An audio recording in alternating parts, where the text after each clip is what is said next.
సమోసాల గురించి ఒక కార్డియాలిస్ట్ చేసిన సోషల్ మీడియా పోస్ట్ ఇప్పుడు ఫుడ్ లవర్స్ కి పెద్ద షాక్ మారింది.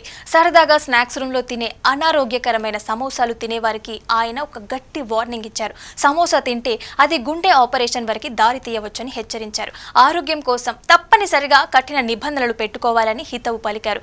ఆ కార్డియాలిస్ట్ పోస్ట్ నెట్టింట వైరల్ కావడంతో దీని మీద పెద్ద చర్చ జరుగుతోంది.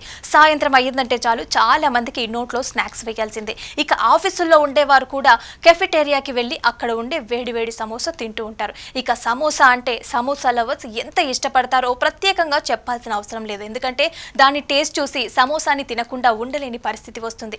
అలాగే ఇలా సమోసాలు లాగించే వారికి ఒక ప్రముఖ కార్డియాలజిస్ట్ పెద్ద హెచ్చరికని జారీ చేశారు. టేస్టీగా ఉందని సమోసాలు లాగించేస్తే పోతే చివరికి అంజియోప్లాస్టీ అనే గుండె ఆపరేషన్ చేయించుకోవాల్సి వస్తుందని, దానికి 3 లక్షల వరకు ఖర్చు అవుతుందని వార్నింగ్ ఇచ్చారు. ఢిల్లీకి చెందిన ప్రముఖ కార్డియాలిస్ట్ డాక్టర్ శైలేష్ సింగ్ సమోసాల గురించి సోషల్ మీడియా వేదికగా చెప్పిన కొన్ని విషయాలు ఇప్పుడు సమోసా లవర్స్ కి హార్ట్ అటాక్ తెప్పిస్తున్నాయి.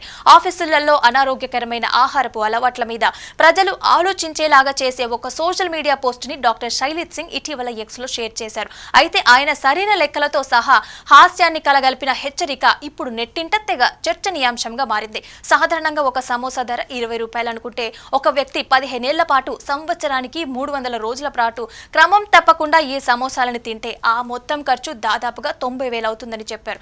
కానీ అసలు ఖర్చు ఇది కాదని, అనారోగ్యకరమైన ఆహారం మీద డబ్బులు ఆదా చేయడం లేదని పేర్కొంటూ ఇలా చేయటం వల్ల పెట్టిన డబ్బుకి 400% వడ్డీతో అప్పు చెల్లిస్తున్నారని పేర్కొన్నారు. ఈ అప్పు క్రమంగా పెరుగుకుంటూ పోతే చివరికి 3 లక్షల అంజియోప్లాస్టీ రూపంలో చెల్లించాల్సి వస్తుందని ఆయన తేల్చి చెప్పారు.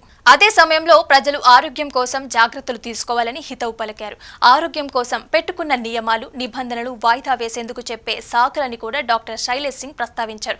ఈ ప్రాజెక్టు పూర్తయిన తర్వాత లేదా రిటైర్మెంట్ అయిన తర్వాత అంటూ చెప్పుకునే సాకులకి కూడా మన శరీరం వేచి ఉండదని స్పష్టం చేశారు. ఆరోగ్యంగా ఉండేందుకు తీసుకోవాల్సిన జాగ్రత్తలు, చేపట్టాల్సిన ప్రణాళికని వేసుకునేంత వరకు జీవితం ఆగదని స్వీట్ వార్నింగ్ ఇచ్చారు. కొత్త ఆరోగ్య అలవాట్లని ప్రారంభించడంలో ఉంటే ఇబ్బంది గురించి కూడా డాక్టర్ శైలేష్ సింగ్ వివరించారు. ఉదాహరణకి నడక ప్రారంభించిన మొదటి వారం బాధగా అనిపించవచ్చు, కానీ 52వ వారం వచ్చేసరికి దాన్ని మానేయటం ఇబ్బందిగా మారుతుందని చెప్పారు. ఏదైనా కొత్త పని చేపట్టినప్పుడు దాని నుంచి తప్పించుకోవాలని కేవలం 7 రోజులు మాత్రమే ఉంటుందని, ఆ తర్వాత అలవాటు అవుతుందని గుర్తు చేశారు. కానీ ఆరోగ్యం విషయంలో చేసే తప్పులకి పడే ఈ పశ్చాత్తాపం మాత్రం శాశ్వతంగా ఉంటుందని చెప్పారు.